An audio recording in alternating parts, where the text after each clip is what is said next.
Sir, sikat ka na. Ano? Oo, sir! Marami na ako. Sir, Job na yan. sir, tumayo ka, sir. Tumayo ka. Sir, baka tayo. Hanggang ko wala na niya. Sir Embran! Last message mo sa laptop. Ako makain na. Ay! Sa amin eh.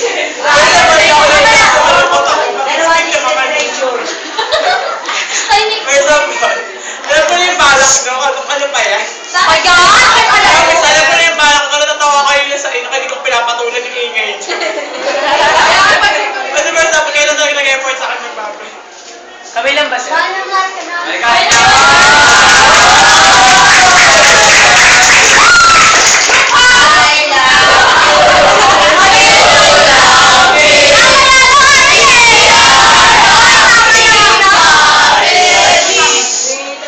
Sa Alex, wala na ako.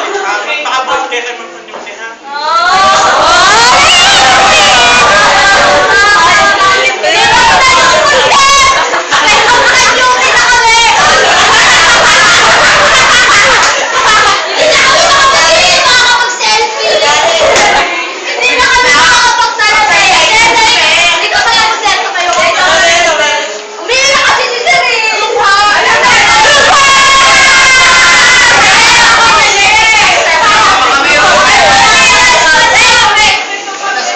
Sir, umiiyak ka, sir?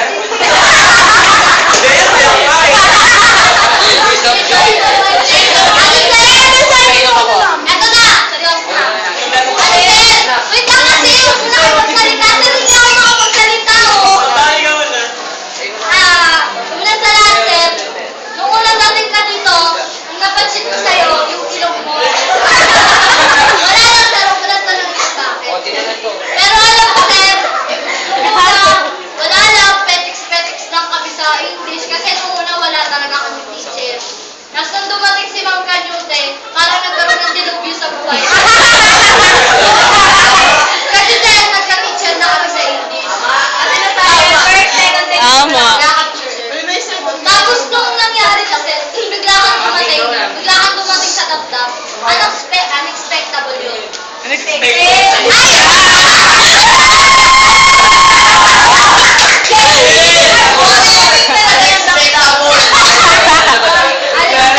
Pero ano, sir, yung sa maikling buwan na pagsasama natin, sir, kahit ganito kami kaingay, kahit ganito kami Natuto kagulo, kami, sir. kahit hindi kami nakikinig sa'yo, alam namin kung gaano ako importante sa amin. Para maging bahagi ka na ng isang sir, syempre, pag bahagi ka na ng pamilyang to, mamahalin ka rin namin. Walang teacher na hindi namin minamahal. Pero wala na kayo kapili.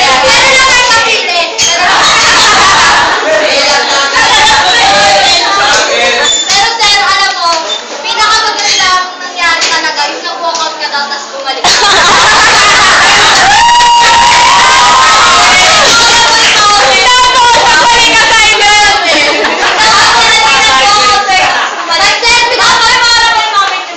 Sige, be, ikaw na.